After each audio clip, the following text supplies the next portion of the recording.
네, 여러분 반갑습니다. 경희대학교 한방병원 김진성입니다. 오늘의 주제는 노인 구강 건조증인데요.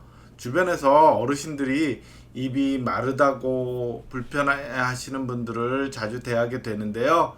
이러한 어르신들이 입마름이 심한 이유에 대해서 알아보도록 하겠습니다. 우리 사회가 초고령 사회 진입을 목전에 두고 있습니다. 보시는 사진도 일반석이 경로석으로 바뀌어 있죠. 그만큼 노령 인구가 많아지고 있음을 보여주는 사진인데요. 실제로 우리 사회는 2017년에는 65세 이상의 노령 인구가 전체 인구에서 14%를 넘어서서 고령 사회에 진입을 하였고요. 2025년에는 초고령 사회에 진입할 것으로 예측되고 있습니다. 이와 같이 노령 인구가 늘어나면서 입마름을 느끼는 경우도 점점 증가하고 있다라고 볼 수가 있는데요. 이렇듯 노인의 구강건조증, 즉 어르신들이 입마름을 쉽게 느끼는 이유에 대해서 알아보도록 하겠습니다. 구강건조증은 입안이 마르다고 느끼는 주관적인 증상이면서 의사들이 진단명으로 사용하기도 합니다. 주로 입안이 마르다, 입술이 타는 듯하다, 또 목구멍이 건조해서 달라붙는다 등 다양하게 호소할 수 있는데요.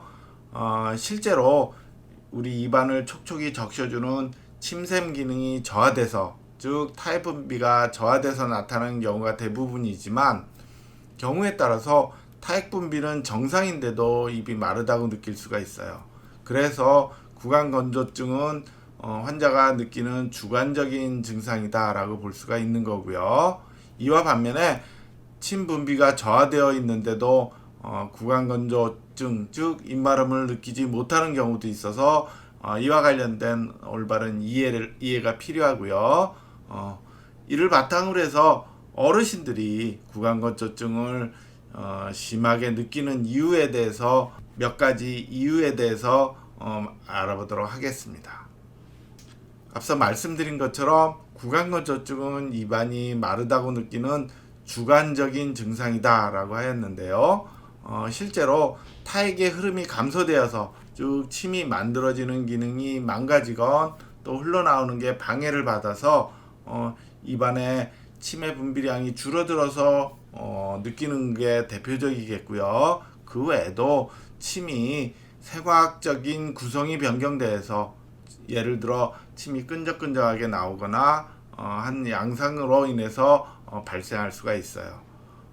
이로 인해서 침이 흘러나오는 게 줄어들면 초기에는 보시는 왼쪽의 사진처럼 설태가 오히려 늘었다가 침 분비가 줄어들어서 이러한 상태가 오래되면 혀 위에 울퉁불퉁한 구조물을 유두라고 하는데, 이 유두가 위축이 되고 특히 실유두라는 것이 떨어져 나가서 표면이 맨질맨질해지면서 거품침과 같은 양상을 보이는 경우가 흔히 있습니다. 이러한 구강건조증을 유발하는 요인은 몇 종류의 약물이 있을 수 있고요. 또 당뇨라든가 류마티스 관절염과 같은 전신질환도 한 원인이 될 수가 있고, 또 머리 쪽에 암이나 갑상선에 암이 있어서 방사선이나 요오드 치료 등을 받아서 그 후유증으로 나타나는 경우도 있고, 또 지나치게 설사를 하거나 수분의 섭취가 부족해지는 원인이 있어서, 즉 전해질이 손실이 되어서 입이 마르다고 느낄 수 있으며, 마지막으로 지나치게 흡연을 한다든가 카페인을 과도하게 섭취한다든가 또 입을 벌리고 자는 수면 습관 등이 유발 요인으로 작용할 수가 있습니다.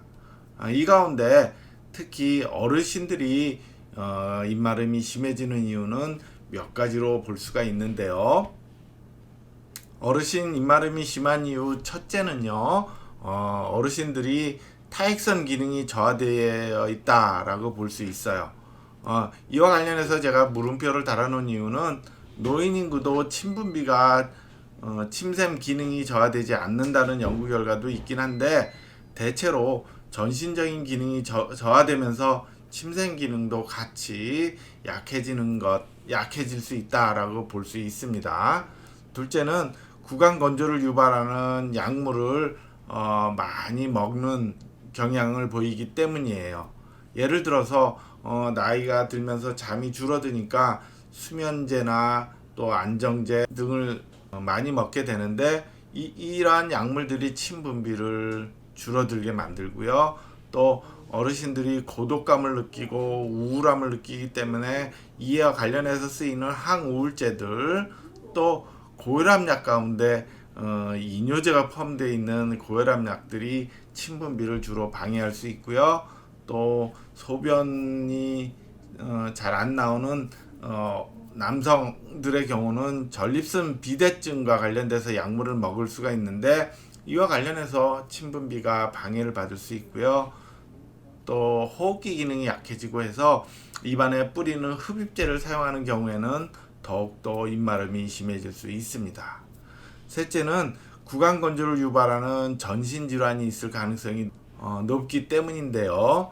대표적인 병이 당뇨병이에요. 당뇨병의 경우는 당 성분이 빠져나가면서 수분도 같이 빠져나가서 입마름이 심해질 수 있고요. 또 류마티스 관절염의 경우도 내 몸에 미열이 생기고 이로 인해서 입마름도 수분의 손실과 더불어서 입마름이 나타날 수 있고, 또 여성들의 경우는 갱년기 장애와 같이 폐경기 이후에 호르몬이 부족해지면서 입마름이 나타날 수가 있습니다. 네 번째는요, 콧속도 더불어서 건조해지고 또 입안에 목젖이 늘어나거나 삼키는 거와 관련된 근육의 긴장도가 떨어지면서 입을 쉽게 벌리게 되고 입으로 숨을 쉬는 경향이 쉽게 생길 수가 있어요. 이 경우 입으로 공기의 흐름이 많아지면서 입안에 남아있는 수분들이 쉽게 증발이 되니까 이로 인해서 어르신들이 입마름이 쉽게 나타날 수가 있습니다. 이와 같이 어르신들이 입마름이 심한 이유는 모두 네 가지로 정리해 볼 수가 있는데요. 특히 노인의 타액성 기능이 저하되어 있다면 전신적인 기능과 더불어서 침샘 기능을 보강시켜주는 한약 치료가 도움이 될 수 있고요. 또 특정 약물이 의심이 된다면 그 약물을 처방해준 선생님을 찾아서 적절한 다른 약물로 대체하는 방안을 찾아볼 수 있을 듯 싶어요. 노인 구강 건조증의 경우는 슬기로운 생활 관리 방법이 매우 중요한데요. 이를 위해서 첫째는 충분한 수분 섭취를 하여야 해요. 하루 1.5리터 정도니까 컵으로 7, 8잔의 수분 섭취를 하여야 하는데, 특히 주의할 부분은 저녁 식사 이후에 수분 섭취는 좀 줄이는 것이 바람직해요. 야간에 이제 화장실 가느라고 잠을 깊이 못 자고 하면 입마름이 더욱 심해질 수 있으므로 낮 동안에 주로 수분 섭취를 많이 하시는 게 필요하겠고요.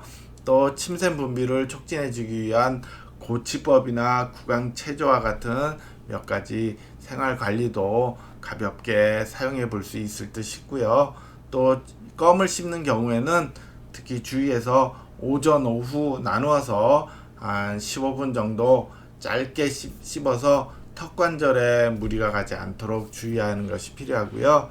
기본적인 한방 치료는 몸이 허할 경우와 실할 경우로 나누어서 허한 경우에는 물의 기운을 보호해주는 자음에 효과가 있는 약물들, 대표적으로 구기자, 오미자 등이 이제 해당이 되는데, 이러한 약물을 차로 활용할 수도 있을 듯 싶고요. 또 열이 많을 경우에는 열을 좀 내린다라는 의미로 보리차도 좋고 결명자차 같은 것을 사용해 볼 수 있을 것 같고요.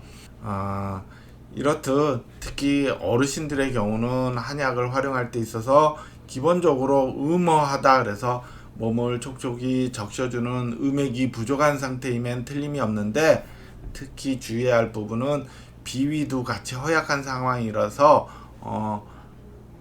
약을 쓸 때 소화나 설사와 같은 이상이 나타나지 않도록 주의해서 약을 활용하는 것이 필요합니다. 이상으로 어르신들이 입마름이 심한 이유에 대해서 알아보았습니다. 감사합니다.